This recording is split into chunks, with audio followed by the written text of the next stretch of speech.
those of you who may not know, there's a civil war going on at Disney right now for control of the company. Of course, on one side, you have the board and Bob Iger. On the other side, you have activist investor Nelson Peltz and his Lieutenant General Ike Pearlmutter. And if that name sounds familiar to you, it should. We'll talk about that in a second. Are basically trying to wrestle control of the company away from the board and establish their own board and get new leadership in at Disney. Now, as a result, people are picking sides. Most of the high-profile people lately, including the family of Walt Disney, have been throwing their support behind Bob Iger. Well, today, a major shareholder with a lot of stock and a lot of votes just put his full considerable celebrity, weight, and votes behind Bob Iger, and that's George Lucas. The Star Wars creator himself, who worked with Bob Iger to negotiate the deal to sell Lucasfilm to Disney, has come out and publicly endorsed Bob Iger. And this is interesting. I want to read this at length a little bit. This comes to us from IndieWire, who write the following. George Lucas just sent the stormtroopers after Nelson Peltz, or if Peltz is Darth Vader in his standoff with Disney, Lucas sent the Jedis. The Star Wars creator backed Disney CEO Bob Iger in his ongoing and going proxy fight with activist investor Peltz. In an important shareholder vote regarding the company's board members is around the corner, and we now know which way Lucas is voting. George Lucas said the following. Creating magic is not for amateurs, Lucas said in a statement shared with IndieWire. When I sold Lucasfilm just over a decade ago, I was delighted to become a Disney shareholder, because remember, a lot of that came in the form of Disney stock. To become a Disney shareholder because of my long-term admiration for its iconic brand and Bob Iger's leadership. When Bob recently returned to the company during a difficult time, I was relieved. No one knows Disney better. I remain a significant shareholder because I have full faith and confidence in the power of Disney and Bob Iger's track record of driving long-term value. I have voted all of my shares for Disney's 12 directors and urge other shareholders to do the same. Now, we talked a few weeks ago when the surviving members of the Walt Disney family all came out and said that they all support Bob Iger, including one of Walt's daughters, I believe, who is actually very critical of Bob Iger for on a number of issues, but overall supports him and his leadership and stuff like that. And I kind of said that's going to be very influential for all the Disney shareholders as they get ready to vote. The fact that Walt's own family is backing Bob Iger. I think George Lucas is another one of those influential figures, not only as a major shareholder in the company, but he's George Lucas. And I think George Lucas's, his words here, his votes are going to pull a lot. I think this is probably going to go Bob Iger's way in this vote. You never know. You never know. These things can be messy. And the reason the article said Peltz is ongoing and going, says Peltz has been a pain in the side of Bob Iger and the Disney board for a very, very long time. Now, we've mentioned Ike Pearlmutter. And if you heard that, like Nelson Peltz's right-hand guy here, the reason you remember that name is because he used to be Kevin Feige's boss.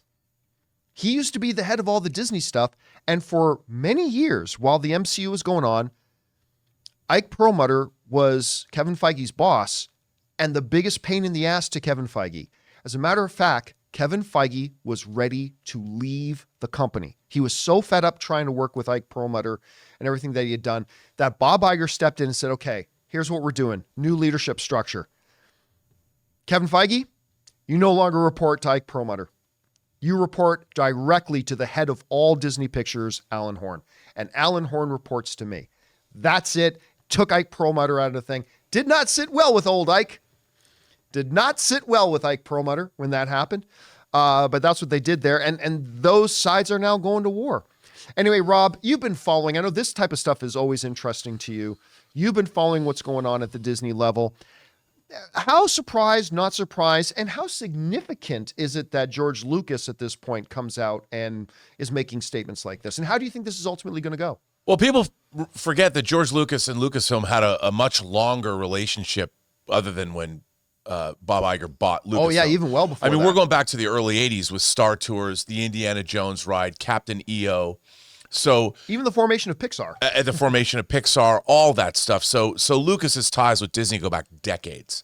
So it's not surprising. And look, Nelson Peltz and Pearlmutter, these guys are not creatives. They see Disney as a business opportunity. They're the Gordon Geckos here. And George Lucas is interested in preserving, for everybody who yells and screams and bitches and moans and complains about Star Wars and all that, you have to remember that Lucas is first and foremost a creative. And he appreciates the very long-standing. I mean, Disney is approaching. It's going to be. Obviously, Steamboat Willie is in the public domain now, but Disney, we're talking. It's celebrated its 100th anniversary last year. It's one of our most significant entertainment concerns, and I can see Lucas wants to protect that. And like you said, storytelling is not for amateurs. Disney is going through a really, really rough patch for a number of reasons. The pandemic is only one of them. And I would like to see the company come through without being destroyed. I had a really good experience working with them for the most part in the aughts in their home video department.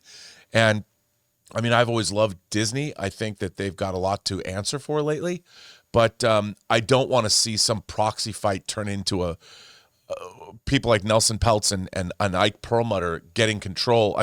That's why Feige and Ike Pearlmutter bumped heads, because Pearlmutter was not exactly the creative genius that Kevin Feige wanted to be working with. And I don't think this does the company any good. So I think they're going to win. One can hope. Guys, we want to thank a sponsor of today's video, BetterHelp. Guys, it's a brand new year, and a lot of people are making New Year's resolutions, things they want to change about themselves. But I've always believed that it's also equally as important to identify the things we're doing well and building on those. And therapy helps you find your strengths so you can ditch the extreme resolutions and make changes that really stick. I've always believed that nothing impacts our daily performance in our jobs, our hobbies, our relationships like our mental health. And I've also said for a long time that it's about time that we stop just putting emphasis on improving our physical health by getting out to the gym, but also by putting emphasis on improving our mental health as well. So if you're thinking of starting therapy, give BetterHelp a try. It's entirely online, designed to be convenient, flexible, and suited to your schedule. All you gotta do is fill out a brief questionnaire to get matched with a licensed therapist and switch therapists anytime for no additional charge. So guys, celebrate the progress you've already made. Visit betterhelp.com/Campea today to get 10% off your first month. That's BetterHelp, HELP.com/Campea. Guys, the question is for you. What do you think about this? George Lucas has come out and very publicly supported Bob Iger. Do you think that's going to have a major influence in what other shareholders do? How do you see this whole thing going? Whatever you guys think, jump down to the comment section below and let us know your thoughts. Hey guys, thanks so much for watching this video. Make sure you like the video, leave a comment, and subscribe to our channel. And don't forget, we have a daily podcast called the John Campea Show podcast, available on Apple Podcasts, Spotify, or your favorite podcasting app of choice. Go and subscribe to it today so it'll be there when you need it.